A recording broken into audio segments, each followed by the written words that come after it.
Bonjour à tous, bienvenue sur ce webinaire. Donc, le thème de ce webinaire aujourd'hui, c'est le risque chimique, les bases de l'identification, l'évaluation et la prévention du risque. Ce webinaire va durer 1 heure. Il y aura 45 minutes de présentation et à la fin, on prendra 15 minutes. Ce sera un temps pour répondre à vos questions. Donc, justement, pour poser des questions, vous avez accès en bas ou en haut de votre écran à un onglet qui s'appelle Q&R, donc questions-réponses. Donc, c'est par cet onglet que vous pourrez poser vos questions. Donc, n'hésitez pas à poser vos questions, nous y répondrons à la fin du webinaire pendant le temps dédié aux questions-réponses. Autre information aussi avant de commencer, ce webinaire, donc le replay de ce webinaire ainsi que le support qui va vous être présenté sera disponible d'ici quelques jours sur le site du réseau Présence PACA Corse. Vous aurez l'adresse du site internet à la fin du webinaire.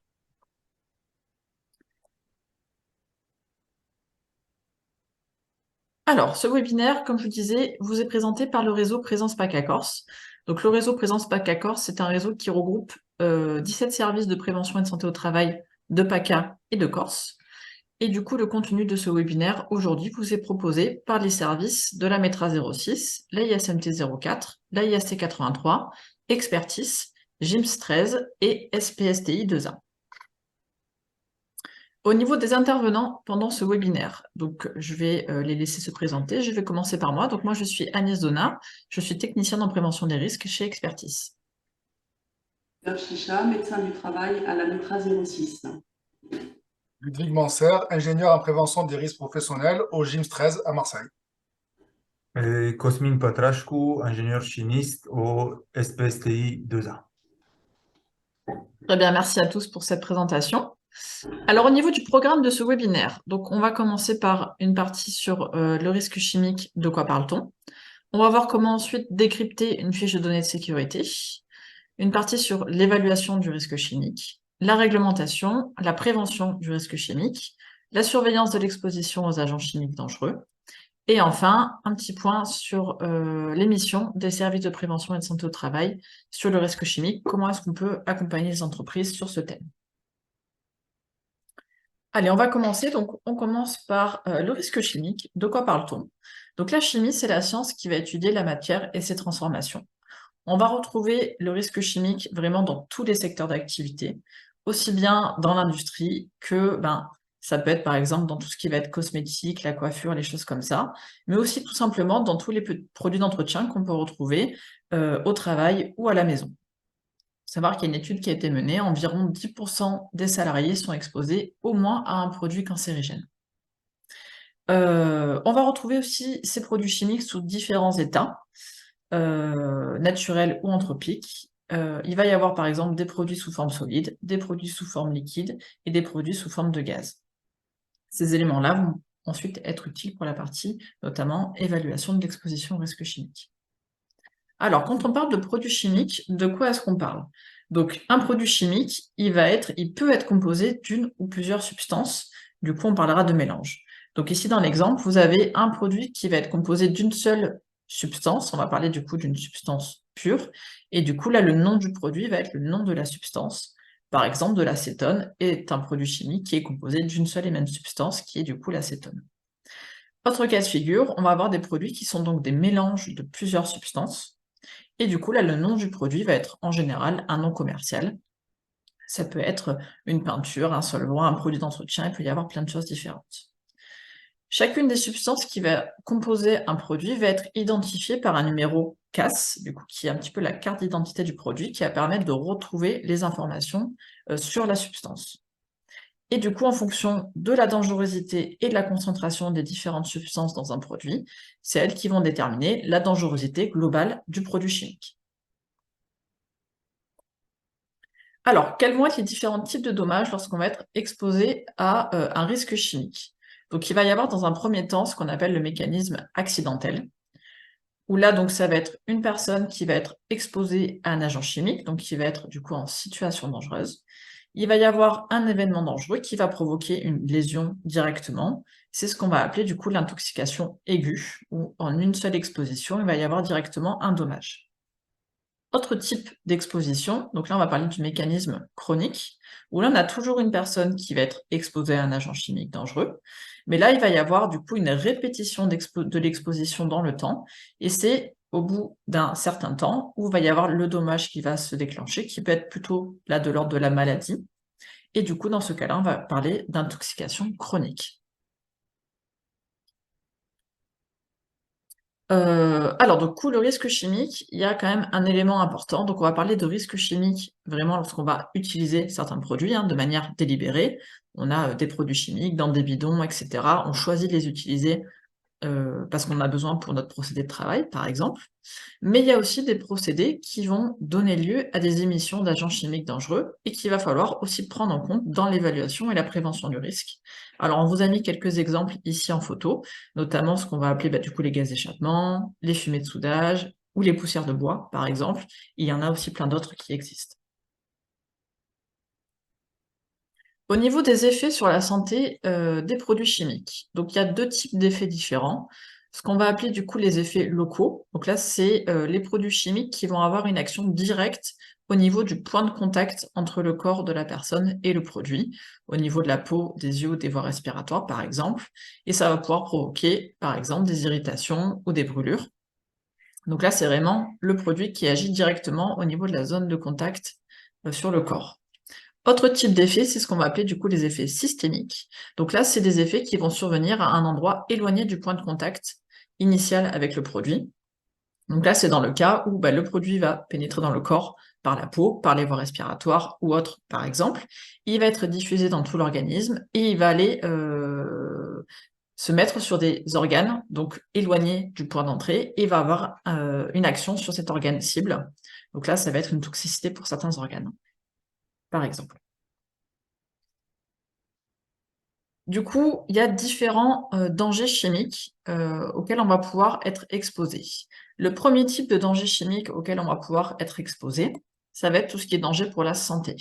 Donc là, on va parler de toxicité aiguë, toxicité de certains organes cibles, c'est l'exemple que je vous donnais juste avant. Les produits vont pouvoir être sensibilisants, irritants ou corrosifs. Et il va y avoir aussi les produits qu'on appelle produits CMR, qui sont les produits les plus dangereux, qui vont être des produits cancérogènes, mutagènes ou reprotoxiques. Autre type d'effet des produits chimiques, ça va être des dangers d'origine physique. Donc il y a des produits qui vont pouvoir être comburants, inflammables, ou alors des produits qui vont se présenter sous forme de gaz sous pression. Et enfin, dernier type de danger chimique, ça va être tout ce qui est danger pour l'environnement, où il y a des produits qui vont présenter des toxicités pour le milieu aquatique ou qui vont être dangereux pour la couche d'ozone. Alors, comment est-ce qu'on va pouvoir faire pour identifier les dangers de mon produit? Alors, le premier élément pour repérer les dangers, ça va être l'étiquetage du produit. Déjà, regarder l'étiquette du produit va pouvoir nous informer immédiatement sur les dangers de mon produit. Alors, pour décoder l'étiquette, plusieurs éléments à regarder. Le premier élément, ça va être les pictogrammes. On va les voir juste après. Les pictogrammes, c'est vraiment la première source d'information qui vont signaler les dangers les plus importants du produit. Et ensuite, lorsqu'on va lire l'étiquette, il va y avoir différents éléments. La mention d'avertissement, qui va nous indiquer le niveau de danger. Donc vous avez trois possibilités pour la mention d'avertissement. Soit il n'y a pas de mention d'avertissement, soit vous avez attention, soit vous avez danger. Et ensuite, vous avez ce qu'on appelle les phrases H, qui sont du coup les mentions de danger, qui elles vont préciser le type de danger du produit. Et ensuite les phrases P, qui sont les conseils de prudence, qui là vont aider à définir les mesures de prévention, de protection, de stockage, de manipulation du produit chimique. Vraiment important, lire l'étiquette, c'est déjà la base, c'est déjà se protéger parce qu'on a vraiment tout un tas d'informations importantes sur l'étiquette. Et un autre rappel important aussi, en tant qu'employeur, vous avez l'obligation de former et d'informer vos salariés sur comment décrypter une étiquette et sur les dangers liés aux risques chimiques, notamment. Alors ici, on vous a mis un exemple d'une étiquette d'un produit chimique, à ce à quoi ça peut ressembler. Donc on voit ici sur l'étiquette très rapidement les trois pictogrammes qui vraiment informent de manière visuelle sur les principaux dangers du produit. Ensuite, on va retrouver le nom du produit, évidemment, la mention d'avertissement, qui là pour le coup dans cet exemple est danger. Et ensuite, on va retrouver, lorsqu'on va lire l'étiquette, ce que je vous disais, les phrases H, les mentions de danger, du coup, et les phrases P, les conseils de prudence. Alors là, ils ne sont pas clairement identifiés comme phrase H, phrase P, mais on retrouve quand même le contenu de la phrase.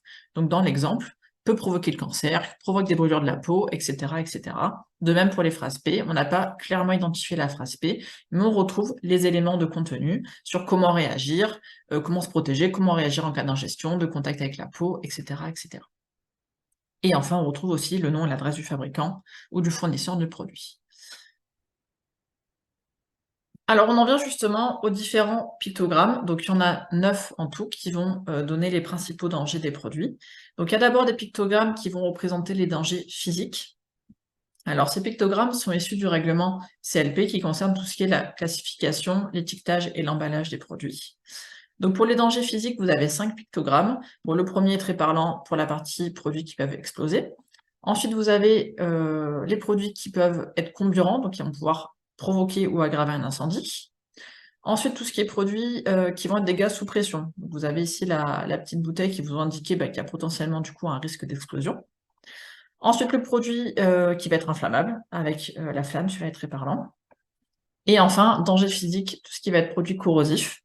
Ou alors ce pictogramme-là, on va le retrouver aussi bien pour les dangers physiques, pour les produits donc corrosifs qui vont pouvoir attaquer les matériaux, par exemple. On va aussi le retrouver côté danger de santé, parce que ces produits vont pouvoir aussi attaquer la peau, évidemment. Justement, on en vient du coup au danger pour la santé. Là aussi, vous avez plusieurs pictogrammes. Donc le premier, au niveau du point d'exclamation, ça va être tous les produits qui vont altérer la santé. Ensuite, le pictogramme voilà, central, donc ce pictogramme, on va le retrouver dans tous les produits qui vont avoir un effet à long terme sur la santé. Donc notamment, on va le retrouver sur tous les produits qui vont être CMR, mais pas que, on le retrouve aussi sur les produits qui vont altérer le fonctionnement de certains organes ou provoquer des allergies respiratoires, par exemple. Le pictogramme avec la tête de mort, donc là, c'est tous les produits qui vont empoisonner, même à faible dose. On retrouve le pictogramme de tout à l'heure, corrosif, aussi pour la peau, du coup. Et enfin, le dernier pictogramme, celui-là, ça va être les dangers pour l'environnement, où là, ça va être le pictogramme pour les produits qui vont avoir un impact sur le milieu aquatique. Voilà pour ces pictogrammes.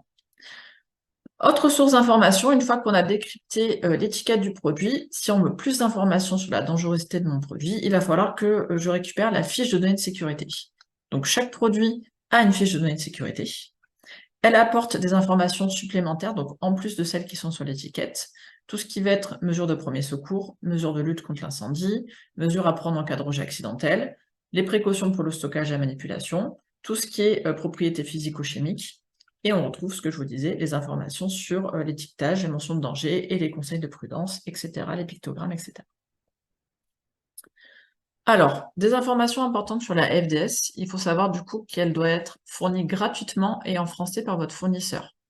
Alors, normalement, elle doit vous la fournir spontanément à partir du moment où vous commandez chez votre fournisseur des substances ou des mélanges dangereux. Alors, ce n'est pas toujours le cas, donc évidemment, vous devez la demander si ce n'est pas le cas, et il doit vous la fournir obligatoirement.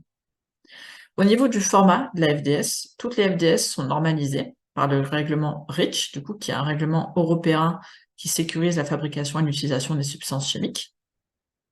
On va voir juste après quelles sont les différentes rubriques que doit contenir la FDS. Autre information importante, le Code du travail vous impose en tant qu'employeur de transmettre l'ensemble de vos fiches de données de sécurité à votre médecin du travail. Donc on en vient à ces rubriques. Donc toutes les FDS doivent comporter 16 rubriques. Donc ça fait quand même beaucoup d'informations. Ça peut être des documents assez longs à lire et à étudier.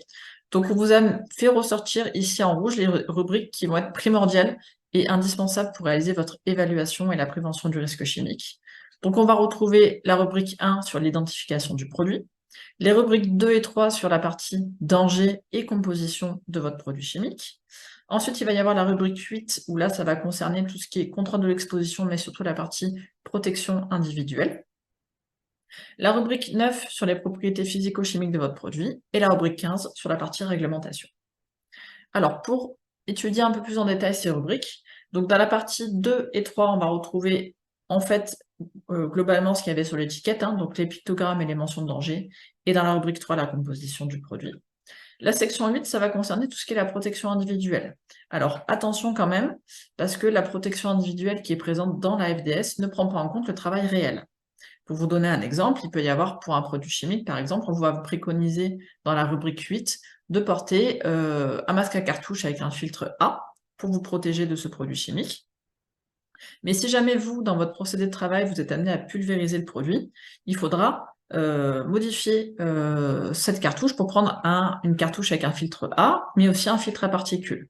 Donc voilà, ces éléments-là, par exemple, ne vont pas figurer dans la FDS, donc faire attention à ça, à vraiment prendre en compte le travail réel lorsqu'on va choisir les protections.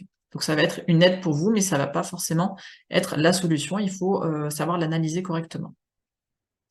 Ensuite, dans la section 9, il y a toute une partie sur les propriétés physico-chimiques. Donc ici, on vous a mis en évidence quelques propriétés qui peuvent vous donner des informations sur l'exposition de vos salariés, sur la dangerosité, notamment la volatilité du produit, qui va vous donner des informations sur votre produit, est-ce qu'il va être facilement inhalable ou pas.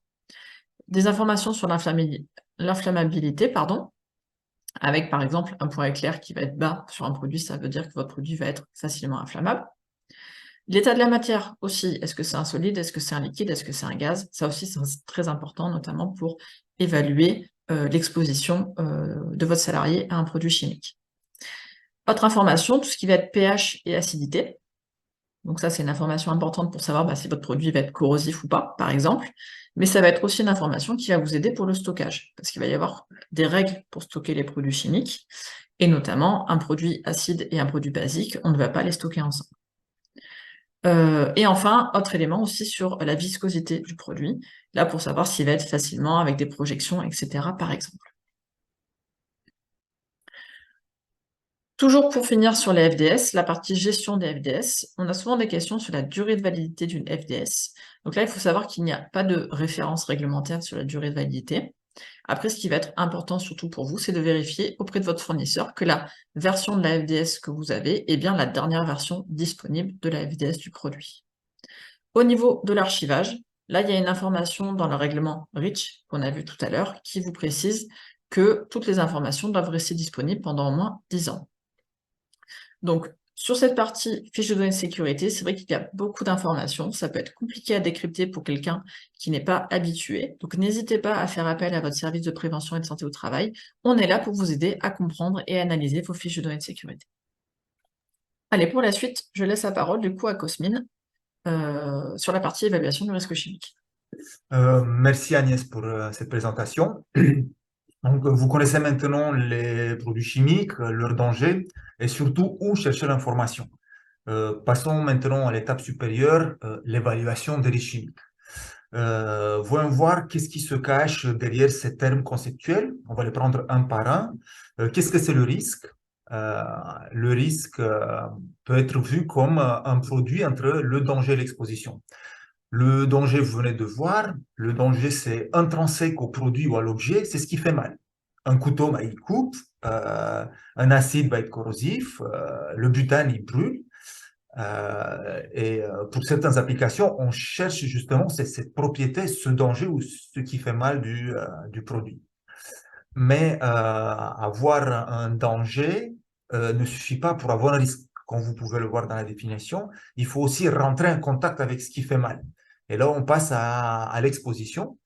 Donc, l'exposition veut dire que le salarié va rentrer en contact avec le produit.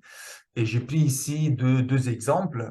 Le premier serait le carburant dans une voiture qui contient du benzène, un produit cancérigène, donc très dangereux. Et pourtant, à aucun moment donné, le salarié ou le conducteur n'est en contact avec le carburant parce qu'il est dans le réservoir, il passe dans le moteur, après il sort par l'échappement. Donc, le danger est très important, mais l'exposition est quasi nulle, du coup, le risque est insignifiant. De la même manière, on peut prendre l'inverse, donc un exemple avec beaucoup d'exposition, je nage dans une piscine, donc j'ai un contact cutané avec l'eau qui est total, qui est exceptionnel, mais le danger de l'eau par contact cutané est quasi nul. Donc, beaucoup d'exposition, mais très peu de danger, le risque est insignifiant.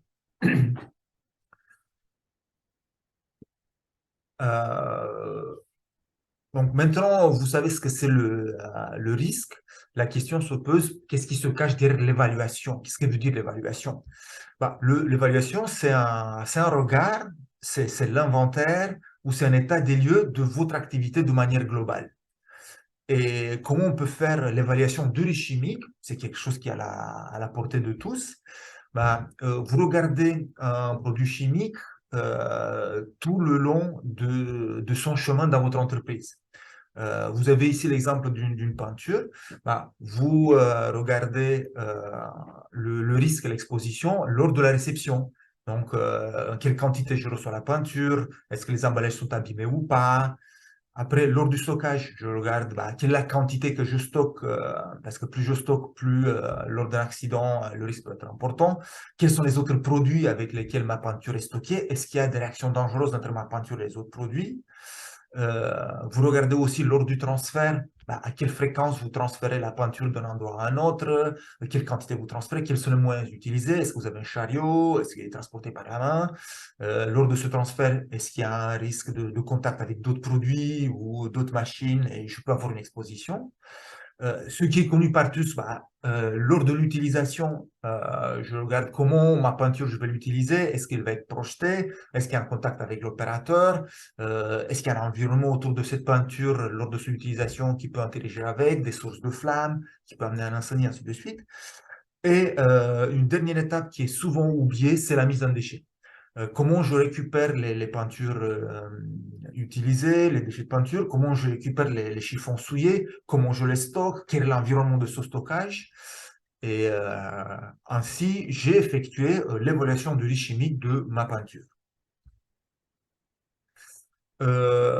Rentrons maintenant dans le détail, comment j'effectue cette évaluation du risque chimique à chaque étape. Concrètement, qu'est-ce que ça veut dire? Je veux revenir à la définition initiale que vous connaissez maintenant. À chaque étape, je vais essayer d'identifier le risque. Donc, le risque, ça veut dire exposition et danger.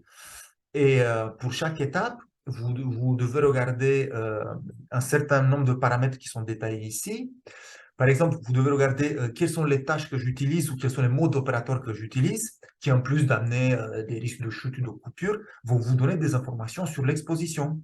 Ça veut dire si le mode opératoire est de transvaser un liquide d'un bidon à un autre, automatiquement le liquide est à l'air, donc le salarié va être exposé aux vapeurs de ce liquide. De la même manière, je vais regarder le matériel que j'utilise. Et en plus de ces risques propres, casse, incendie, rayonnement, vont me donner des infos sur l'exposition. Vous pouvez ici avoir l'exemple d'un appareil de soudage.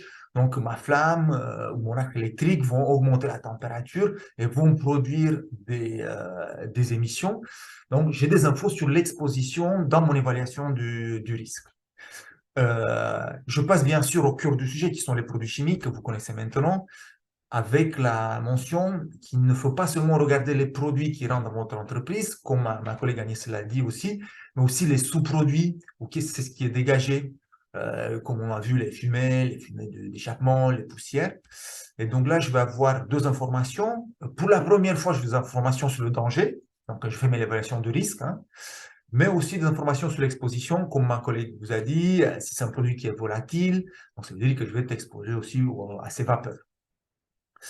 Également, je dois regarder les personnes, les salariés, quel est leur niveau de formation, le niveau d'information, leur âge, leur sexe, et aussi l'environnement de ce produit à chaque étape. Est-ce qu'il y a d'autres produits voisins aux produits que j'évalue?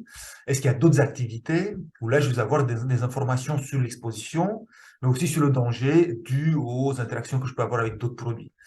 Je peux très bien imaginer quelqu'un qui est en train de manipuler un produit qui est inflammable, mais qui prend toutes les précautions pour qu'il n'y ait pas de souci. Mais dans son environnement, il y a quelqu'un qui est en train de meuler un métal, en train de produire des étincelles, ce qui veut dire qu'il y a un risque d'incendie. Donc, comme vous avez vu, à chaque étape de l'utilisation du produit, je regarde le risque. Pour identifier le risque, je regarde le danger et l'exposition. Voyons voir concrètement comment je peux faire ça. Pour le danger, je crois que vous avez déjà maintenant suffisamment d'informations qui ont été présentées par ma collègue Agnès. Et ce qui est aussi le plus facile, c'est que le danger, il est intrinsèquement lié au produit. Donc, si j'analyse bien mon produit, j'ai quasiment toutes les informations sur le danger. Deux sources principales, l'étiquette. Lisez l'étiquette, hein. J'ai mis ici quelques exemples, des phrases que vous pouvez sur l'étiquette. Toxique en cas d'injection, peut provoquer une allergie cutanée, nocif par inhalation. Et j'ai des informations sur le danger, hein. Nocif, allergisant, cancérogène. Si je veux aller plus loin, ben, vous pouvez lire la FDS, qui a été détaillée par ma collègue. La section 2 et 3, vous avez les informations sur les dangers. La section 8 sur la protection et la section 9 sur les propriétés physico-chimiques. Comme vous l'avez vu sur ma slide précédente, le produit, en plus de vous donner des informations sur le danger, et c'est le seul qui vous donne des informations sur le danger, il vous donne déjà les premières informations sur l'exposition. En lisant les phrases, on voit toxique en cas d'ingestion. J'ai une voie d'exposition, ingestion, peut provoquer une allergie cutanée, donc c'est sur la peau. Nocif par inhalation, ok, si je le respire. Donc j'ai déjà mes premières informations sur la voie d'exposition. Et dans la FDS, dans les propriétés physico-chimiques, j'aurai aussi des informations sur sa volatilité ou sur d'autres aspects. Et donc, pour aller plus loin, le danger, maintenant, vous le maîtrisez hein, dans l'évaluation des risques. Voyons voir qu'est-ce que vous pouvez faire sur l'exposition. Il y a trois principales voies d'exposition, hein, la voie digestive, la voie respiratoire et la voie cutanée. Et dans la voie cutanée, j'attire aussi l'attention sur les muqueuses qui sont souvent oubliées. Hein, les yeux ou les autres muqueuses sont des voies d'exposition. Et l'ingestion devrait être accidentelle, sauf si les règles d'hygiène ne sont pas respectées. Le contact cutané aussi devrait être accidentel, sauf si les modes opératoires ne sont pas respectés, les EPI ne sont pas correctement utilisés ou les règles d'hygiène ne sont pas respectées. Mais l'inhalation, malheureusement, elle est permanente parce que l'être humain y respire. Et donc, pour connaître cette exposition par inhalation, comme vous le savez déjà, vous pouvez regarder le produit qui va vous dire s'il est volatile ou pas, s'il est très volatile. Et donc, vous avez déjà des informations sur cette exposition. Mais la volatilité, elle est aussi due, entre autres, à la température. Et la température, elle n'est pas due au produit, mais elle est due à l'environnement de l'utilisation du produit, donc au mode opératoire, au matériel. Et là, on revient à ce que j'ai présenté plus tôt, où je trouve des informations sur l'exposition. Je ne la trouve pas que dans le produit, mais aussi dans matériel, mode opératoire, qu'on va détailler maintenant. Donc, pour aller plus loin dans l'exposition, dans l'évaluation des risques, en plus des dangers intrinsèques au matériel, au mode opératoire, donc les coupures, les brûlures, si elles sont associées à l'utilisation de produits, elles vont engendrer une exposition. Donc, un pistolet à pulvérisation d'une colle, bah, il va créer un aérosol liquide, je vais être exposé par l'inhalation, et ça, c'est à cause du matériel que j'utilise, du mode opératoire. Si je suis en train de scier du bois ou une pierre, bah, je vais avoir un aérosol solide, hein, de poussière de bois ou peut-être de silice. Ou des fois, je peux avoir les deux, et là, je peux imaginer la soudure, ou à cause de la température, je vais créer un aérosol de mélange de liquide, solide et gaz. Et donc, en conclusion, pour faire cette évaluation du risque chimique, ce que vous devez faire, c'est regarder, avoir un regard sur l'activité de votre entreprise et suivre le produit sur tout le chemin qu'il parcourt, hein, de la réception, passant par le stockage, par l'utilisation et par le déchet. Et pour chacune de ces étapes, essayez d'identifier le risque, ça veut dire essayer d'identifier le danger et l'exposition.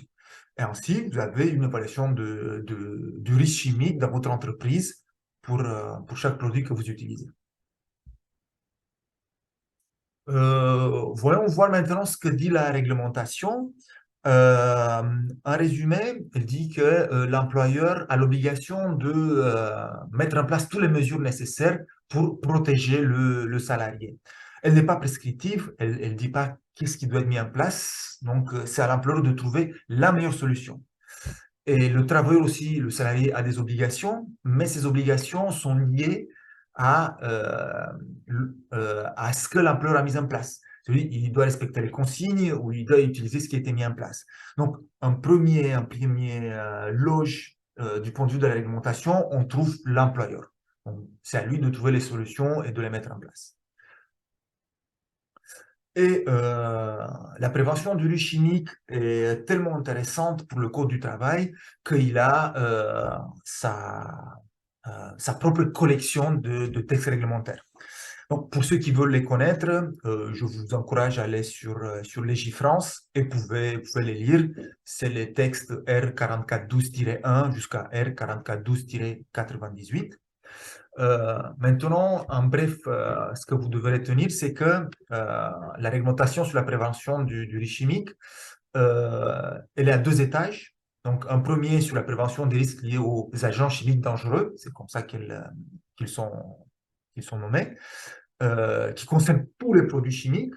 Et après, il y a un sous-groupe, la prévention des risques chimiques liés aux agents chimiques dangereux, cancérigènes, mutagènes, neurotoxiques, qui est un renforcement de la réglementation pour les premiers produits. Et en résumé, ce que vous allez trouver, c'est pour les agents chimiques dangereux, vous devez supprimer le risque, donc essayer de supprimer les produits chimiques. Si ce n'est pas possible, substituer les produits chimiques par d'autres qui sont moins dangereux. Si ce n'est pas possible, c'est limiter l'émission, donc en essayant de travailler un circuit fermé, en essayant de séparer les produits chimiques des salariés, donc en automatisant des processus. Et si ça, ce n'est pas possible, bah, essayer de limiter l'exposition hein, par des systèmes de ventilation et de captage. Et seulement un dernier et un complément, vous pouvez utiliser des équipements de protection individuels comme les masques, les appareils de protection respiratoire, et ainsi de suite. Que se passe-t-il pour les agents chimiques dangereux, cancérigènes, mutagènes, neurotoxiques? Bah, cette réglementation est renforcée. Ça veut dire, dans le cas d'une substitution, d'une suppression, si vous ne pouvez pas le faire, vous devez le documenter avec un dossier technique, comme quoi vous avez essayé et ça a amené à un échec. Pour les mesures d'exposition, vous avez une obligation de réglementaire de le faire tous les ans et de prouver que vous êtes en dessous des limites réglementaires d'exposition pour ces produits-là, et ainsi de suite. En conclusion, la réglementation sur la prévention des risques chimiques est une bonne base pour faire de la prévention. Et là, on va passer à un autre chapitre de notre présentation, la prévention des risques chimiques. Si l'évaluation de risque chimique a été faite de manière comment dire, sérieuse, les solutions de prévention vont apparaître naturellement. Comme vous vous rappelez déjà, pour diminuer ou limiter le risque chimique, vous pouvez travailler sur le danger et sur l'exposition à chaque étape de l'utilisation de votre produit. Donc, on va d'abord s'attaquer à comment je peux agir sur le danger du produit. La première chose à faire, c'est voir si vous avez vraiment besoin d'utiliser ce produit chimique dans votre entreprise. Si ce n'est pas quelque chose qui est fait par habitude ou par tradition. Nous avons trouvé un exemple réel, c'est un fabricant de bougies a choisi d'éliminer complètement une de ses références parce que cette référence utilisait un produit qui était cancérigène, mutagène, neurotoxique, et il a bien sûr gardé d'autres références de bougies parfumées, mais n'a plus produit de celle-là. Si la suppression n'est pas possible, il y a la substitution. Ça veut dire, regardez s'il y a un autre produit qui remplit les mêmes fonctions pour vous, hein, de dégraissage, de dilution, de collage, mais qui est moins dangereux. Maintenant, vous savez comment regarder les dangers. Vous pouvez le faire aussi pour ce produit-là. Nous avons pris un exemple, l'utilisation du savon de Marseille ou du vinaigre blanc en tant que produit d'entretien pour substituer les produits d'entretien classiques qui sont plus corrosifs ou plus dangereux, tout simplement. Également, vous devez vous tenir informé de la classification et de l'évolution des classifications des substances que vous utilisez, hein, des produits chimiques que vous utilisez. Et pour compléter cette évaluation du danger, vous pouvez effectuer de la métrologie pour vous assurer que vous êtes toujours en dessous des valeurs limites d'exposition. Et pour toute cette partie-là, hein, substitution, suppression, information sur la classification des substances, vous pouvez contacter votre service de prévention de santé au travail qui pourra vous aider. Passons maintenant toujours pour la prévention du risque, hein, risque, danger, exposition. Vous avez vu ce que vous pouvez faire sur le danger, vous allez voir ce que vous pouvez faire sur l'exposition. Le cas idéal hein, souhaité par tout le monde, c'est intégrer la prévention lors de la conception des modes opératoires ou lors du choix des équipements ou lors de la conception des lieux. Et là, vous pouvez limiter l'exposition. Je prends un exemple classique, hein, le transvasement d'un carburant du citerne dans une station essence. Donc, on est en train de manipuler des produits qui sont très inflammables, des produits qui sont cancérigènes. Ben, lors de la conception, tout a été fait, que le transfert soit fait en circuit fermé, l'air de la citerne, enfin, l'air de la cuve remplace l'air de la citerne pour que le liquide puisse couler, ainsi de suite. Le salarié n'est à aucun moment exposé à un produit qui est très dangereux. Une autre approche, c'est prendre des mesures collectives pour limiter l'exposition. On peut imaginer l'exemple, vous identifiez tous les postes où vous utilisez des produits chimiques, vous essayez de les regrouper au maximum, et pour ces postes-là, ben, c'est là où vous installez des systèmes d'encofrement, des systèmes de captage. Ainsi, très peu de personnes vont être exposées, et même les personnes qui utilisent les produits chimiques ne vont pas être exposées si le dimensionnement du captage a été bien. Également, vous pouvez mettre en place des notices de poste qui vont aussi permettre à sensibiliser et à former les salariés sur le risque chimique des produits qu'ils utilisent. Comme vous avez pu le constater, plusieurs fois, on a parlé de la surveillance de l'exposition ou la mesure de l'exposition. Il y a trois principales démarches qui peuvent être utilisées pour surveiller l'exposition aux agents chimiques de vos salariés. La première, c'est la métrologie atmosphérique des polluants chimiques. La deuxième est la biométrologie. Et la troisième, c'est la surveillance de la santé par le médecin de travail. Et on va détailler par la suite ces trois approches. Donc, la première approche, c'est la métrologie atmosphérique qui consiste à mesurer la concentration d'une substance chimique dans l'atmosphère. Elle va vous permettre de connaître le niveau d'exposition d'un salarié lors d'un poste de travail. Et elle va permettre aussi d'estimer les émissions d'une machine ou l'exposition lors d'une tâche bien précise. Elle peut aussi relever d'un transfert de pollution d'une zone à une autre. Vous pouvez imaginer que vous avez un atelier où il y a des produits chimiques qui sont utilisés, donc c'est normal de le retrouver dans l'atmosphère, mais aussi lors des mesures qui sont faites dans les bureaux, si vous retrouvez le même produit chimique, vous allez mettre en évidence un dysfonctionnement dans votre entreprise qui fait qu'il y a ce transfert de pollution.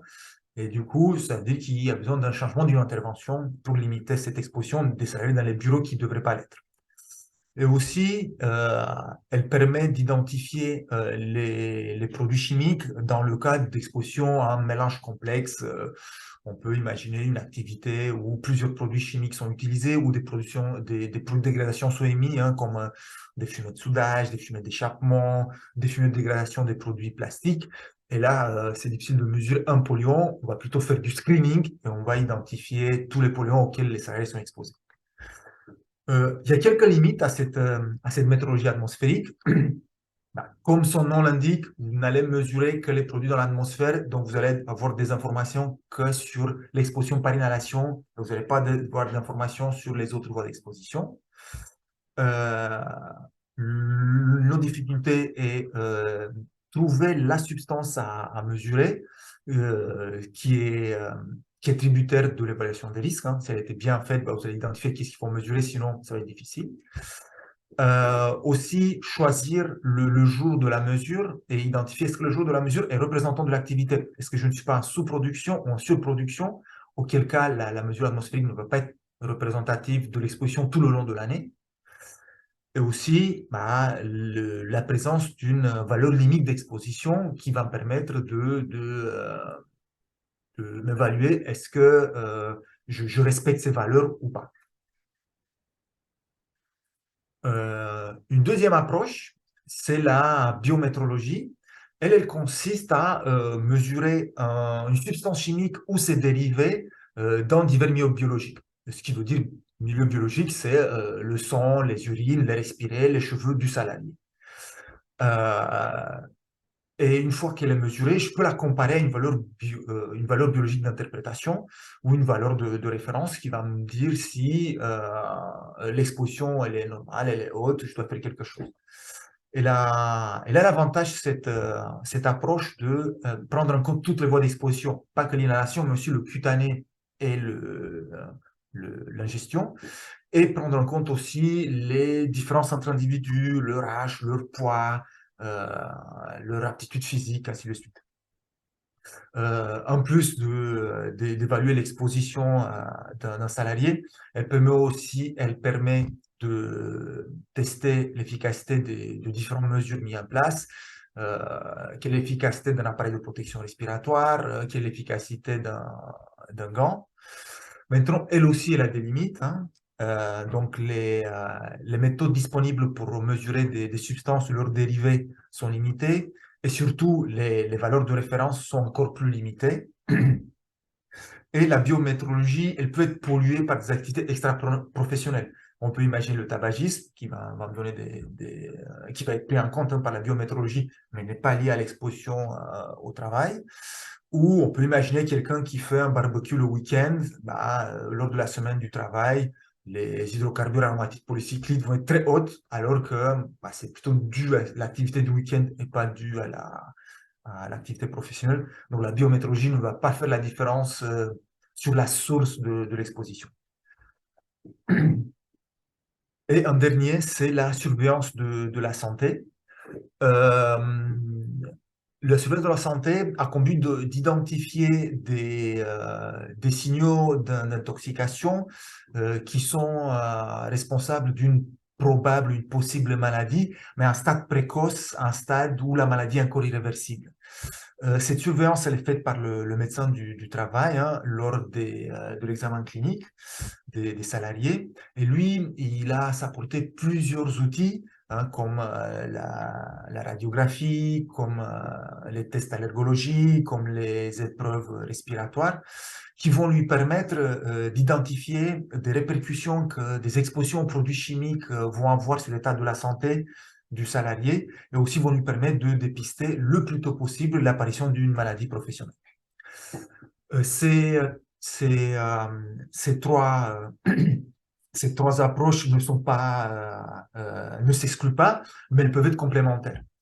Et j'ai pris ici un exemple, hein, pour illustrer. On va imaginer le benzène, hein, un produit qui est cancérigène. Vous pouvez, dans le cas où vous manipulez des carburants ou vous utilisez des petits moteurs thermiques, hein, comme des tronçonneuses, des élagueuses, qui font que vos salariés peuvent être exposés au benzène. Comment on fait de la surveillance à cet agent chimique avec les outils qui sont à disposition? La mesure atmosphérique, elle peut être faite car il y a une méthode validée pour la mesure du benzène. Et en plus, il y a une valeur limite d'exposition professionnelle réglementaire contraignante pour le benzène de 3,25 mg par mètre cube. Donc, vous pouvez effectuer cette mesure et identifier si vous la dépassez ou pas, s'il y a besoin de mettre en place des mesures de prévention supplémentaires. Maintenant, le benzène, effectivement, il est volatile avec une exposition par inhalation, mais il peut aussi passer par la peau, donc il peut avoir une exposition cutanée. Donc, si vous voulez aller plus loin, vous pouvez faire aussi la surveillance biologique du benzène, car il peut être mesuré, hein, dans le sang, dans l'urine, dans l'air expiré. Il a des métabolites, donc des dérivés qui peuvent être identifiés, comme l'acide trans-muconique urinaire ou l'acide S-phénylmercapturique urinaire, qui peuvent être donc mesurés. Et vous allez avoir l'information sur l'exposition par toutes les voies de votre salarié au benzène. Pour aller encore plus loin, donc le benzène a des effets, hein, sur l'être humain, hein. C'est un irritant cutané, c'est un irritant oculaire, il peut amener à des troubles neurologiques ou des troubles digestifs. Donc, lors de la surveillance clinique de la santé, le médecin du travail peut identifier ces signes et peut identifier en état le plus précoce possible l'apparition d'une maladie professionnelle, car le benzène, bien sûr, il est visé par les maladies professionnelles du tableau du régime général 4 et 4 bis. Maintenant, vous avez les éléments que vous pouvez utiliser pour faire l'évaluation du risque chimique, la prévention du risque chimique, la réglementation qui s'applique, mais vous n'êtes pas seul, hein. Il y a aussi le service de prévention de santé au travail qui peut vous accompagner. Donc, vous pouvez faire appel à nous pour l'évaluation et la prévention des risques chimiques dans votre entreprise, hein, par rapport aux substances que vous utilisez, pour l'interprétation des fiches de sécurité, comme ma collègue l'a dit. Pour aller plus loin, on peut conseiller l'employeur, les travailleurs ou leurs représentants dans le choix ou la pertinence des solutions de prévention qui ont été choisies, hein, les systèmes de captage, les systèmes de ventilation, les appareils de protection respiratoire. On peut participer à la traçabilité des expositions professionnelles, car on peut vous accompagner sur les 3 démarches, hein, la météorologie atmosphérique, la biométéorologie, ou le médecin du travail, hein, lors de la consultation, avec la consultation clinique, pour suivre le niveau de santé des travailleurs. Merci pour votre attention. Je passe la parole à ma collègue Agnès. Merci Cosmine pour cette présentation. Donc nous avons fini la présentation du support. Donc comme je vous le disais en introduction, vous retrouverez le replay de ce webinaire ainsi que le support PDF qui vous a été présenté sur le site de présence-pacacors.org d'ici quelques jours dans la rubrique ressources. J'en profite aussi pour vous indiquer que dans cette rubrique ressources, vous retrouverez aussi tous les autres webinaires qui ont été proposés par le réseau. Donc n'hésitez pas à aller les consulter, il commence à y en avoir pas mal. Allez, on en vient du coup au temps de questions-réponses. Donc, comme je vous le disais en introduction, vous avez accès à l'onglet Q&R pour poser vos questions. Donc, je vois qu'il y a déjà quelques questions qui ont été posées. Donc, on va maintenant prendre le temps d'y répondre. Alors, je vais les prendre dans l'ordre. La première, alors je pense que cette question a peut-être été posée avant qu'on aborde la dernière partie du webinaire. Comment faire des mesures pour connaître le niveau d'exposition par inhalation? La Cosmine y a déjà répondu tout à l'heure, donc je pense qu'on peut dire qu'elle a été répondue. Je vais passer directement à celle d'après. Quels doivent être les points de sensibilisation et d'aménagement de poste d'une femme enceinte pour un plateau technique en biologie médicale? Donc là, je ne sais pas, peut-être si Séverine veut répondre à cette question. Ça va dépendre de l'évaluation des risques professionnels, des produits qui sont utilisés et en fonction de la classification des produits. Il n'y a pas de règle particulière, il faut vraiment faire l'évaluation des risques pour connaître les produits auxquels sont exposés la salariée enceinte et savoir si elle peut continuer son activité, si oui, avec quelles restrictions. Et en fonction de l'évaluation, il est possible que certaines salariées enceintes doivent être changées de poste au cours de leur grossesse pour éviter d'être exposées à certains produits chimiques. Très bien, merci. Alors, autre question. Quels sont les outils pour mesurer les pollutions atmosphériques? Alors là, je ne vois pas trop ce qu'on veut dire par rapport à outils. Je ne sais pas si quelqu'un veut répondre. Oui, Cosmine? Je vais peut-être faire une réponse pour les 2 questions sur la mesure atmosphérique qui ont été posées. Donc, comme je l'ai dit, c'est l'évaluation des risques. Je regarde quels sont les produits que j'ai dans mon entreprise, quelle est leur volatilité et est-ce que la manière dont je les utilise va les mettre encore plus en atmosphère.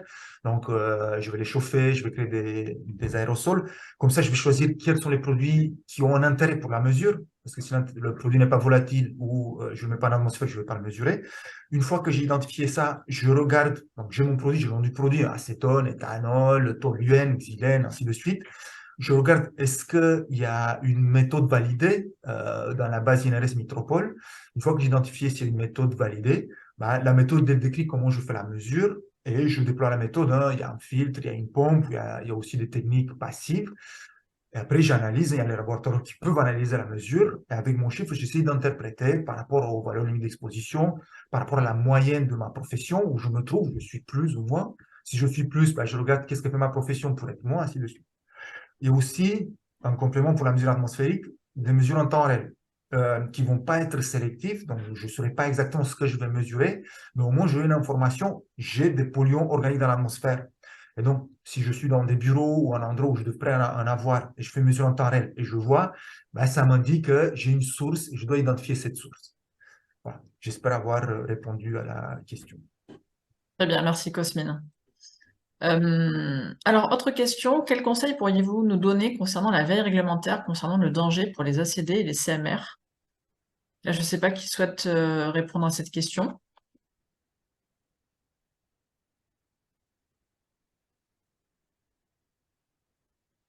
Cosmine ou Ludwig ou Séverine?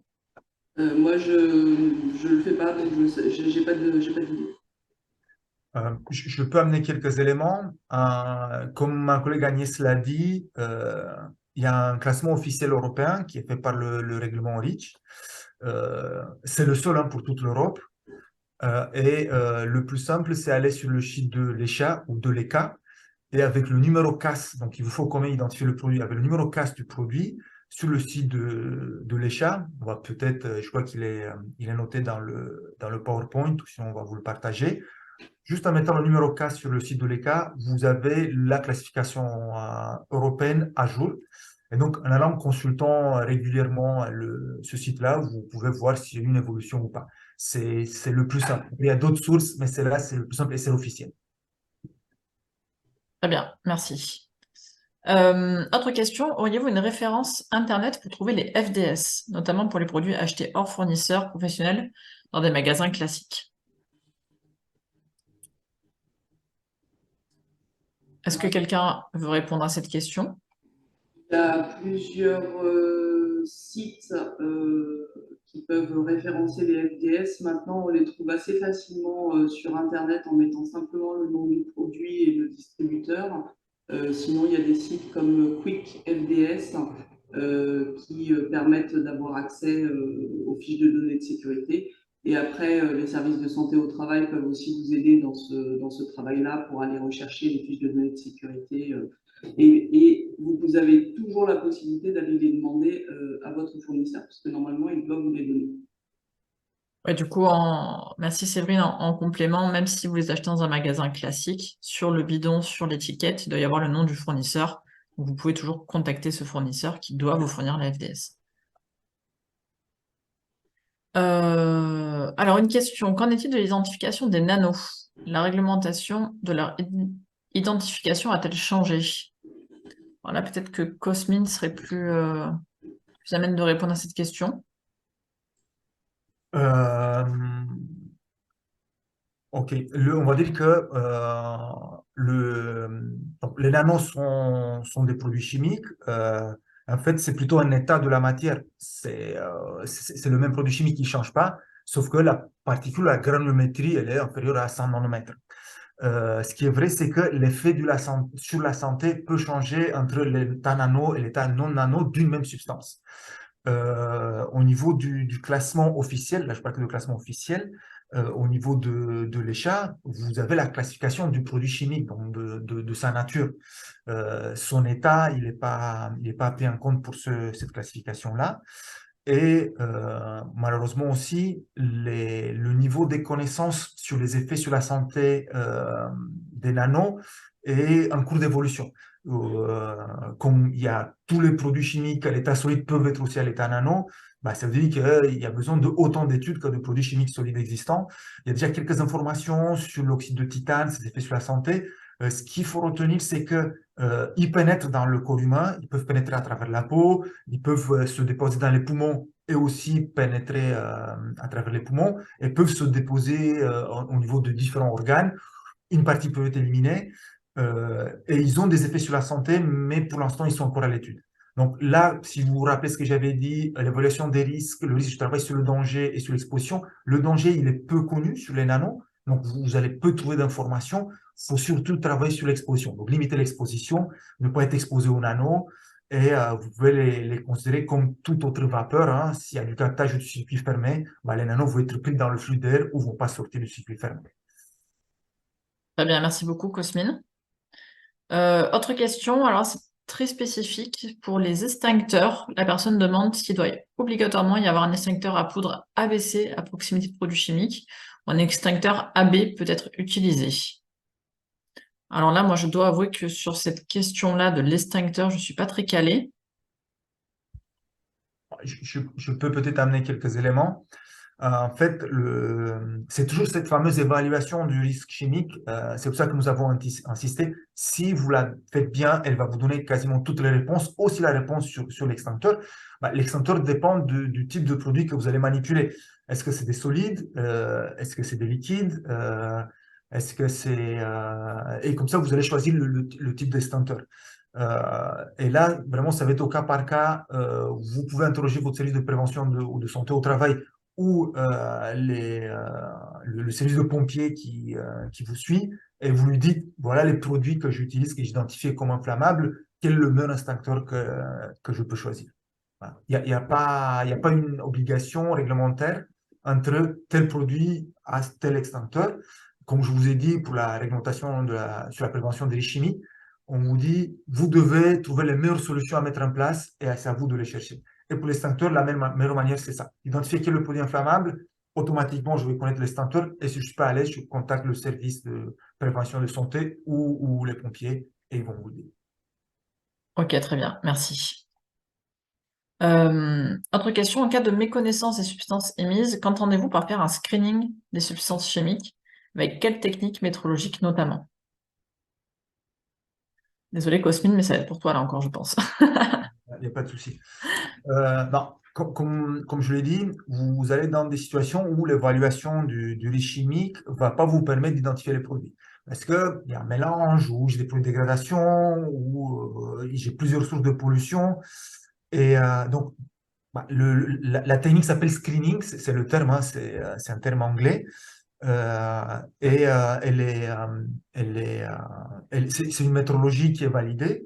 Si on peut avoir les coordonnées de la personne, je peux vous envoyer le lien. Mais si vous allez sur le site de l'INRS, sur la base de données Métropole, qui recense toutes les méthodes validées de mesures atmosphériques, si vous écrivez dans le moteur de recherche screening, vous allez tomber sur la méthode screening. Concrètement, en fait, c'est une méthode où il y a un tube avec plusieurs plages de produits d'absorption dessus, qui vont permettre d'absorber des produits très volatiles, très peu volatiles, pas volatiles. Et j'y vais dans l'endroit où j'ai ce mélange de produits, j'y vais avec mon tube, je fais passer un peu de l'air atmosphérique pendant 10 minutes, un quart d'heure maximum dans ce tube-là. Après, je peux analyser plage par plage et je peux avoir la composition de substances volatiles dans mon atmosphère. Des fois, je peux avoir les concentrations, mais principalement, je peux avoir la panoplie des substances qui existent. Et là, je pourrais choisir plus facilement quel est le produit le plus concentré, quel est le produit le plus dangereux que je veux évaluer ou pour lequel je veux aller plus loin. Et j'espère avoir répondu. Donc, si vous voulez trouver la méthode, c'est de l'INRS, base de données Métropole. La méthode s'appelle screening. Ok, merci beaucoup Cosmine, c'était très clair. Allez, il y a encore 6 questions. Si j'ai un produit en petite quantité, 10 centilitres dans un bécher, susceptible de former un mélange explosif avec l'air, comment connaître la distance de la zone ATEX? Est-il possible de quantifier ou de calculer les dégâts, s'il vous plaît? Donc là, moi, je dirais, si je peux me permettre de répondre directement, ça va être encore une fois l'évaluation de votre risque chimique qui va vous donner est-ce que cette quantité-là est suffisante pour créer la zone ATEX, quel va être le danger d'explosion, etc. Là, encore une fois, c'est la méthode, l'évaluation qui va vous donner les informations sur ces éléments-là. Oui, Cosmine, si tu veux compléter, vas-y. Si je peux compléter. Donc, là, on parle plutôt de l'évaluation du risque incendie-explosion, mais qui est intimement lié à l'évaluation du risque chimique, hein, parce que la moitié des produits chimiques sont inflammables, ou même plus. Donc, les deux sont liés. Si votre produit est classé comme inflammable et s'il est volatile, généralement, c'est les produits volatiles qui sont classés comme inflammables, vous avez automatiquement, s'il est mis à l'atmosphère, vous avez une zone ATEX au niveau du produit. Il y a bien sûr des formules qui peuvent vous permettre de calculer. Et si vous êtes intéressé, envoyez-nous vos coordonnées. Je vais vous dire, vous prenez quelle est la surface de contact entre votre liquide et l'air, quel est le renouvellement d'air, quelle est la température de l'atmosphère. Et ça, avec ça, vous allez avoir la quantité de vapeur qui vont se dégager. Et en fonction de ça, vous allez avoir une zone ATEX plus ou moins grande. Maintenant, pour un bécher avec vos 10 000 litres, j'irai assez simple. Je me dis que j'ai une zone de 20-30 cm autour du bécher que je considère comme zone ATEX. Et comme ça, je ne suis pas obligé de faire le calcul. Et c'était quoi le reste de la question? C'était comment calculer les dégâts possibles. Ok, comment calculer les dégâts possibles? Là aussi, il y a une formule. Chaque matière a un nombre de calories par milligramme ou quelque chose comme ça. Et donc, le nombre de calories, ça vous donne l'énergie de l'inflammation, de l'explosion. Mais pareil, là, j'utiliserai plutôt le bon sens en fonction de la quantité que j'ai. Et je partirai aussi, bien sûr, sur le pouvoir explosif, donc sur les calories euh, qui vont être dégagées par milligramme de produit. Je peux définir une zone. Et là, vous pouvez vous rapprocher plutôt aussi des pompiers qui vont être plus précis pour ça. Ou sinon, effectivement, il y a des calculs en prenant en compte les données que je vous ai présentées. Et si vous voulez savoir plus, là, donnez-nous nos coordonnées, je peux vous donner des formules comment le faire. Ok, très bien. Merci, Cosmine. Alors, on arrive au bout du temps imparti du webinaire. On devait finir à midi. Donc, pour ceux qui le souhaitent, on vous propose de rester une dizaine de minutes de plus pour finir de répondre à vos questions. Donc, après, pour les autres qui ne peuvent malheureusement pas rester, merci à tous pour votre participation. Et n'hésitez pas, du coup, voilà, à faire appel à votre service de prévention et de santé au travail si vous souhaitez, si vous êtes en difficulté, que vous souhaitez avoir plus d'informations. Voilà, pour les autres, on peut encore, du coup, rester une dizaine de minutes pour répondre à vos questions. Donc, je prends la suivante dans la liste. Qu'en est-il des produits de ménage vendus en grande surface? L'employeur doit-il avoir les fiches de données de sécurité des produits vendus en grande surface? Donc là, je vais vous donner la réponse, elle est très simple. Oui, vous devez avoir les fiches de données de sécurité même de ces produits-là. Et comme on vous disait, pour récupérer les FDS, même principe, vous pouvez retrouver le fabricant ou le distributeur du produit directement sur l'étiquette sur l'emballage, le contacter et vous pouvez récupérer les FDS. Ça s'applique aussi pour les produits chimiques vendus en grande surface. Je poursuis. Comment s'assurer que nos EPI sont en phase avec les agents chimiques, particulièrement dans le cas de poudre? Alors là, je ne sais pas si quelqu'un veut répondre à cette question.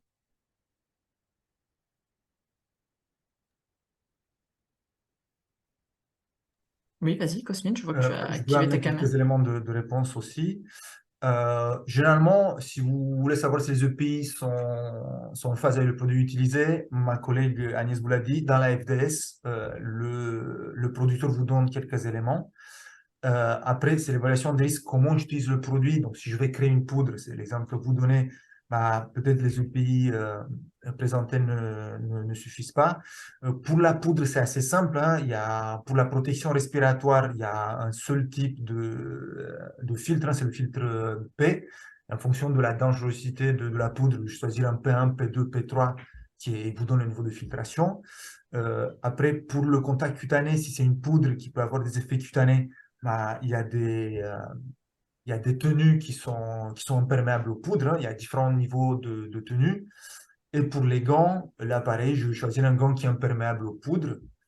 Et un complément, ce que je dirais, si vous voulez aller plus loin, on va dire les éléments que vous trouvez dans les tests ne sont pas suffisants. Il y a sur le site de l'INRS un logiciel qui s'appelle Protecpo, qui est pour les solvants. Et là, vous mettez le solvant et vous donne automatiquement la matière dans laquelle le gant doit être fait pour vous protéger. Et je crois qu'il y a quelque chose de similaire aussi pour les appareils de protection respiratoire, mais là, je ne m'en souviens pas, je dois chercher. Oh, ok, très bien, merci Cosmine. Allez, notre question, il en reste quelques-unes encore. Une fois l'évaluation du risque chimique faite par une entreprise spécialisée, combien de temps a une entreprise pour se conformer aux normes réglementaires? Quelles sont les sanctions possibles, les entreprises ne respectant pas les recommandations préconisées? Donc là, si je comprends bien cette question, je suppose que c'est une entreprise extérieure qui a réalisé l'évaluation. Bon, alors sachez que dans tous les cas, même si elle est faite par une entreprise extérieure, c'est de votre responsabilité de faire l'évaluation du risque chimique. Et après, il n'y a pas de temps défini pour se conformer aux normes réglementaires. C'est que s'il y a un risque qui est identifié, il doit y avoir une mesure de prévention qui doit être associée. Si le temps de mettre en place la mesure est assez long parce qu'il faut changer d'installation, etc., en attendant, il faut mettre en place des mesures palliatives qui peuvent être là, dans ce cas-là, par exemple, des EPI, en attendant que la protection collective soit mise en place.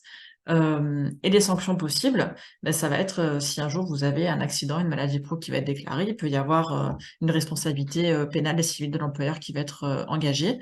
Donc ça va être plutôt de ce type-là les sanctions qui vont encourir la personne si jamais il y a un défaut de prévention dans votre entreprise. Je ne sais pas si j'ai tout dit, si quelqu'un veut compléter la réponse. Oui, vas-y, Ludwig. Non, je t'ai vu lever la main. Ok. Bon, alors je termine pour cette question.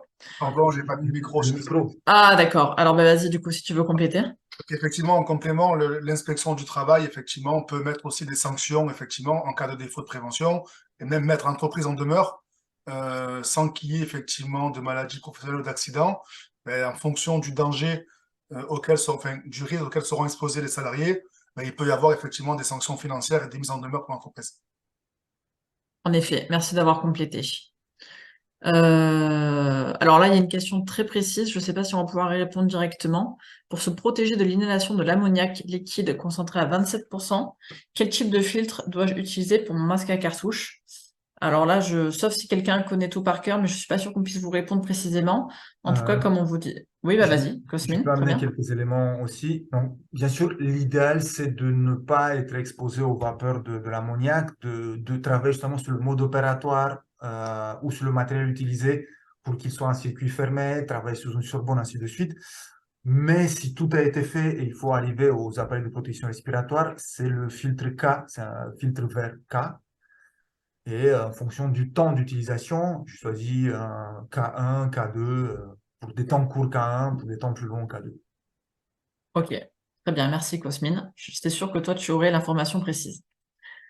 Alors, autre question, les VLE sont parfois différents d'un pays à un autre. S'il n'y a pas de VLE pour la France spécifiée, quel VLE prendre en compte? Là, pareil, Cosmine, je ne sais pas si tu veux répondre. Effectivement, le terme qu'on utilise actuel, c'est VLEP, c'est valeur limite d'exposition professionnelle. VLE, c'est un ancien terme. Et là, il y a deux cas de figure. Le cas de figure réglementaire, où là, vous avez une obligation réglementaire de respecter les valeurs limites d'exposition professionnelle françaises. Et vous pouvez être contraint par l'inspection du travail de les respecter. Et le deuxième cas de figure, c'est celui de la évaluation et la prévention du risque chimique. Et là, on sort du cadre réglementaire. Comme vous avez vu lors de ma présentation, vous avez l'obligation de trouver des solutions pour protéger vos employés. Donc, si l'information, elle existe, comme quoi la valeur limite d'exposition professionnelle française date d'il y a 20 ans, et tous les autres pays ont des valeurs d'exposition professionnelle plus faibles qui datent d'il y a 2 ans, donc ça veut dire que l'état des connaissances a évolué et qu'on est au courant que ce produit est plus dangereux, donc il faut être exposé encore moins. Bah, vous avez l'obligation de tout mettre en œuvre pour protéger vos salariés. Donc là, on vous encourage de respecter les valeurs les plus récentes, les valeurs les plus basses. Donc là, le jeu il est assez fin entre que dit la réglementation par rapport aux chiffres, mais aussi la même réglementation vous dit mettre tout en œuvre pour protéger vos salariés. Donc ça veut dire, si l'information, elle existe, si vous êtes conseillé par le service de prévention et de santé au travail ou par la CARSAT de faire quelque chose ou de respecter plutôt cette valeur-là, ou vous-même, vous vous êtes posé la question, vous êtes au courant qu'il y a une valeur qui est plus faible, qui est peut-être plus récente parce que le niveau de connaissance a évolué, bah, vous devriez plutôt vous fier à cette nouvelle valeur si vous voulez respecter cette loi qui dit mettre tout en œuvre pour protéger vos salariés. Ok, merci Cosmine. Autre question qui va être pour toi aussi, je pense, Cosmine. Existe-t-il un moyen pour calculer le taux d'oxygène si une bouteille d'argon se vide entièrement dans une salle fermée pour déterminer s'il va y avoir un risque d'anoxie? Euh, oui, c'est un calcul assez simple, hein. Il faut connaître le volume de la salle, la concentration d'oxygène normalement est de 22%. Bah, vous connaissez la quantité de votre bouteille, la quantité en argon de votre bouteille à pression ambiante. Prendre en compte qu'il y aura des fuites dans la salle. Et vous pouvez estimer, pas calculer, quelle est la concentration finale en oxygène. Si vous avez ce risque-là, moi, je ne jouerai pas là-dessus. J'irai plutôt ou sur une ventilation permanente de la salle, hein, une VMC avec un renouvellement, 2, 3, 4, 5 renouvellements par heure du volume. Auquel cas, si j'ai une fuite d'argon toute la nuit, bah, je ne vais pas me retrouver le matin avec une très faible concentration en oxygène. Je ne pourrais pas non plus avec cette fameuse concentration parce que on n'est pas tous égaux, donc il y a des personnes qui, même en dessous de 19 ou 17% d'oxygène, vont moins bien réagir, et d'autres qui vont mieux réagir. Donc, à trouver une alerte, dire, ah, c'est pas grave, je descends qu'à 18%, donc ça peut passer. Il y a des gens qui, à 18%, ils peuvent moins bouger et ils ne peuvent pas appeler au secours. Et bon, l'accident peut arriver. Donc, ce que je peux vous conseiller, c'est plutôt… Le calcul est simple, hein, c'est juste le volume de la salle. La concentration est de 22% d'oxygène. Vous connaissez le quantité de l'argon. Vous mettez le pire cas de figure. Tout l'argon est sorti dans l'atmosphère. À combien je suis allé en oxygène? Mais je vous encourage d'aller vers ventilation permanente de la salle ou détecteur de la concentration en oxygène. Et dès que je descends en dessous d'une certaine concentration, alarme et je rentre pas dans la salle. Très bien, merci beaucoup, Cosmine. Allez, on arrive presque au bout du temps. Je ne suis pas sûre qu'on ait le temps de répondre à toutes les questions. Alors, il y a plusieurs questions sur tous les établissements de santé. 3 questions qui sont assez précises. Première question, c'était comment les risques chimiques sont-ils évalués et gérés dans les établissements de soins, hôpitaux, cliniques? Donc là, moi, il n'y a pas de spécificité. Enfin, c'est la même méthode d'évaluation que dans n'importe quelle autre entreprise. Pouvez-vous nous fournir des exemples courants de produits chimiques dangereux auxquels les agents des établissements de santé sont exposés? Alors, je ne sais pas, ces produits chimiques, j'ai envie de vous dire, c'est assez simple, il suffit de regarder les produits chimiques que vous utilisez. Pour tout ce qui est agents amis, par contre, où là, je suis d'accord avec vous, c'est plus difficilement identifiable les agents amis auxquels on va exposer des salariés. Là, vous avez des outils, par exemple, vous avez un outil qui s'appelle CERICH, qui a été fait par l'INRS, qui vous permet aussi, notamment, d'évaluer le risque chimique. Ou pour toute la partie agents amis, vous avez un petit peu des grandes familles d'agents amis par secteur d'activité. Donc, vous pouvez peut-être retrouver des informations sur ces éléments-là dans le logiciel. Et dernière question, comment les avancées technologiques, telles que l'intelligence artificielle, peuvent être utilisées pour identifier et atténuer le risque chimique potentiel? Alors là, je vois pas trop ce que veut dire cette question. Je sais pas, Cosmine, je vois activer ta caméra si tu as envie de compléter. On va dire l'utilisation de l'intelligence artificielle dans la prévention des risques professionnels de manière globale, elle est à ses débuts, mais elle aura sa place. Disons que pour l'instant, elle peut être utilisée pour l'analyse des grandes bases de données, des données d'exposition, des données de mesure, qui peuvent peut-être donner des informations, mais plutôt sur des tendances. On n'aura pas une information précise, mais des tendances ou des secteurs on aura peut-être passé avec notre analyse humaine. Mais si vous voulez en connaître plus, il y a eu un exercice de prospective sur l'intelligence artificielle dans la prévention des risques, fait par l'INRS, qui a été présenté sur une journée entière. Et je crois qu'il a enregistré, donc si vous cherchez sur le moteur de recherche de l'INRS, prospective intelligence artificielle ou exercice de prospective intelligence artificielle, vous allez tomber dessus où là, ils ont essayé d'analyser dans 20 et 40 ans comment l'intelligence artificielle va impacter la prévention des risques professionnels, dont aussi le chimique, mais il n'y a pas eu quelque chose de spécifique au chimique. Donc, ça va vous donner une idée. Pour l'instant, on est au balbutiement. C'est un outil, on ne sait pas encore comment l'utiliser. Ok, très bien, merci Cosmine. Allez, très rapidement, il reste 2 questions parce qu'on a déjà dépassé le temps imparti. Qu'en est-il du percadox en France? Nous n'arrivons pas à trouver les mesures recommandées face à son utilisation. Alors, je ne sais pas si vous connaissez le percadox. Pardon, Cosmine, je vais encore te solliciter, mais c'est toi le plus calé, je pense, sur ces questions-là. Là, je dois admettre, je ne connais pas. On peut prendre D'accord. le contact de cette personne pour regarder exactement qu'est-ce Après, qui du se passe coup, derrière ce j'encourage nom. du coup la personne qui a posé la question, du coup, à se rapprocher de son service santé au travail. Ah, il y a Ludwig qui a levé la main. Alors, vas-y, Ludwig, si tu veux intervenir. Oui, effectivement, en regardant ce qu'il appelle les paradoxes, apparemment du peroxyde du dibenzoïl, du coup, c'est un élargissant cutané en fait qui peut provoquer une sévère irritation des yeux. Donc après, ça revient effectivement à ce qu'on a dit pendant la présentation. On reste sur une allergie cutanée. Donc effectivement, en termes de protection, eh ben, c'est le port de gants si jamais il y a une exposition. Et par rapport à l'irritation des yeux, c'est de réfléchir à ce qu'il y a une exposition potentielle pour les yeux ou pas. Et c'est oui, se protéger avec des lunettes. Donc je ne sais pas si la question était orientée par rapport à cette substance-là ou pas, mais ce que j'ai pu trouver effectivement, c'est les paradoxes correspondent à cette substance-là. Et en termes de danger, voilà, on n'est pas sur le CMR, on n'est pas effectivement sur ce genre de substance. Voilà, allergie cutanée, sévère irritation des yeux. Voilà les infos. Donc voilà comment se protéger à mon avis. Ok, très bien. Merci, Donc, Ludwig. j'ai entendu le mot allergie, quelque chose qui est facile à faire, c'est surtout informer son médecin du travail de l'utilisation d'un produit allergisant. car lors des différentes consultations, on peut détecter suffisamment tôt une allergie et décider si la personne peut toujours occuper ce poste ou pas. Ok, très bien, merci Cosmine. Allez, dernière question avant de conclure. Oula, alors, c'est pas très bien écrit. Est-il possible d'être aidé concrètement dans le suivi des mises en place de la protection des salariés malgré eux? Même, il y a pas mal de réticence. Ah, pardon, excusez-moi, j'avais un petit peu du mal. Alors, oui, je reconnais que c'est pour ça qu'on parle de payer en dernier recours, parce que ça dépend du bon vouloir du salarié aussi de les porter. C'est pas toujours chose facile. Alors, je sais pas si quelqu'un veut répondre à ces questions, compléter.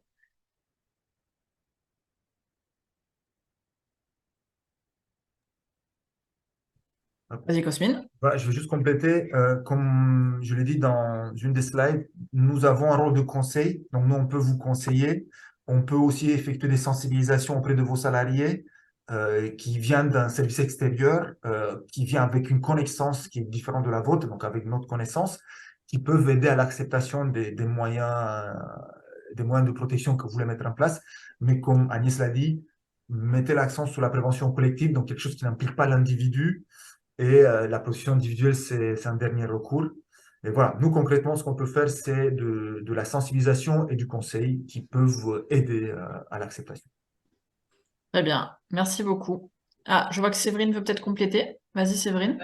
Oui, juste pour rappeler que les employeurs ont à la fois l'obligation d'évaluer les risques, de mettre en place les mesures de protection collective ou individuelle et de s'assurer que les équipements de protection individuelle sont portés. Donc, en fait, ça n'est pas vraiment un choix qui est fait par le salarié. Il faut quand même le rappeler aux employeurs. Ok, très bien, merci. Allez, on arrive au bout des questions. On est arrivé largement aussi au bout du temps imparti pour ce webinaire. Donc, je vais conclure. Merci à tous pour votre participation. Vous retrouverez donc le replay et le support prochainement sur le site de Présence-PACA Corse. Et au moment où vous allez vous déconnecter du webinaire, on va vous proposer un petit sondage pour répondre à 2-3 questions, voir un petit peu ce que vous avez pensé de ce webinaire. Donc, si vous avez quelques minutes pour y répondre, ce serait parfait. Merci beaucoup. Merci. Au revoir.